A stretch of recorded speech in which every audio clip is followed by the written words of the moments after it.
আসসালামু আলাইকুম রহমতুল্লাহ।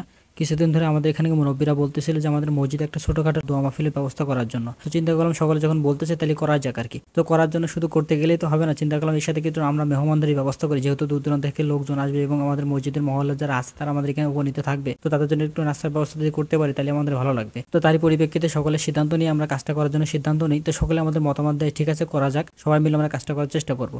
তার জন্য আমরা চিন্তা ভাবনা করছিলাম এক ডেক খিচুড়ি রান্না করবো। তো সকলে আমাদের বললো যেহেতু মহিলারাও আছে বাসার থেকে শুনবে এবং আশপাশে যারা আছে সকলের জন্য আমরা যদি নাস্তার ব্যবস্থা করতে পারি তাহলে ভালো হবে। তো তার পরিপ্রেক্ষিতে আমরা আরো এক ডেক বাড়াই ফেলি, তার কারণে 2 ডেকের ব্যবস্থা করি আর কি। তারপর আমাদের সম্পর্কে মামা হয় যিনি এই রান্না বাড়াগুলো করবেন তার কাছ থেকে আমি লিস্ট নিয়ে নিই যে 2 ডেক খিচুড়ি রান্না করতে আমাদের কি কি মাল সামানা লাগবে সবগুলো আমরা লিস্ট নিয়ে নিই। তো নেওয়ার পর আমরা সন্ধ্যার পরপরই বাজারের উদ্দেশ্যে বাইর হই, কারণ আমাদের দিনের বেলা বিভিন্ন ধরনের কাজ থাকে, গরুর খামারের কাজ, মাঠের কাজ, বিভিন্ন ধরনের কাজ থাকে। ওই কাজগুলো আমরা দিনের বেলা সারছি, সারার পর আমরা বৃহস্পতিবার রাতে আমরা বের হই। তো বের হয়ে বাজার আসি, বাজার আসার পর আমাদের লিস্ট অনুযায়ী বাজারগুলো ছিল সেগুলো করার চেষ্টা করি। তো প্রথমে আমরা মুদিখানার দোকানে যাই, যাওয়ার পর ওখানে যে সকল মালগুলো আমাদের দরকার ছিল সেগুলো আমরা লিস্ট অনুযায়ী মালগুলো নিয়ে নিই। নেওয়ার পর কি ওখান থেকে আমরা কাঁচা বাজারে আসি। তো কাঁচা বাজার আসার পরে ওইখান থেকে আমাদের যেগুলো দরকার ছিল সেগুলো আমরা নিয়ে নিই। তো এখান থেকে একটা বিষয় আমাদের ভালো লাগতেছিল যে আমরা বাজারে যখন করতেছিলাম তখন আমাদের একজন ভিডিও করা থেকে বলতেছিল যে আসলে ভাই ভিডিওগুলো কি আপনারা কি পেজে ছাড়েন কিনা।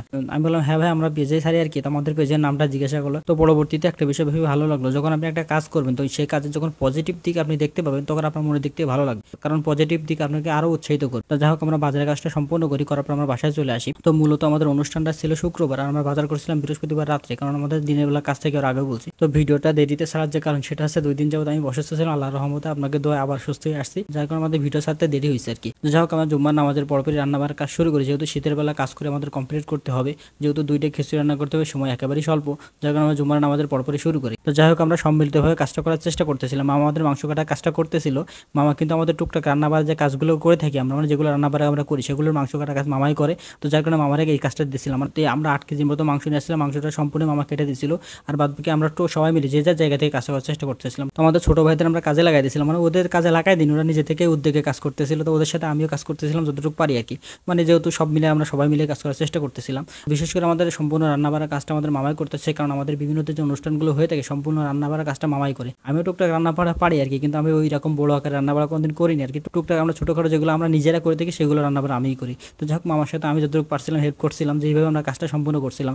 মাশাআল্লাহ আমরা 2টা ডেকে আমরা কমপ্লিট করতে পারছিলাম। তো রান্নার কাজ শেষ করার পর মাগরিব নামাজের পরপরই আমাদের আলোচনা শুরু হয়ে যায়। আমাদের মসজিদে সম্মানিত ইমাম সাহেব খুবই গুরুত্বপূর্ণ কথাবার্তা বলেন, তিনি কুরআন হাদিসের আলোকে বিভিন্ন ধরনের কথাবার্তা পেশ করেন আর কি, যাই হোক সেটা আমাদের জন্য খুবই কার্যকারী ভূমিকা পালন করে। তো এইভাবে আমাদের আলোচনা চলতে থাকে। এর ফাঁকে আমাদের যে প্যাকেজিং এর যে সিস্টেমটা ছিল সেটা আমরা করে ফেলছিলাম, যেহেতু আমরা চিন্তা ভাবনা করছিলাম যে আমাদের মসজিদে যারা আসবে তাদের আমরা খাওয়ার ব্যবস্থা করবো এবং আমাদের মহল্লার প্রত্যেকের বাড়ি আমরা পৌঁছে দেওয়ার চেষ্টা করবো, যার কারণে আমাদের প্যাকেজিংটা সুন্দরভাবে করছিলাম। তো করার পরপরই আমাদের এইভাবে আমাদের কাজটা সম্পূর্ণ করে। হোক সকলে আমাদের জন্য দোয়া করবেন, আল্লাহ তাআলার রহমতের জন্য আমরা প্রতিনিয়ত এরকম কাজগুলো আমরা ভালো কাজগুলো করতে পারি।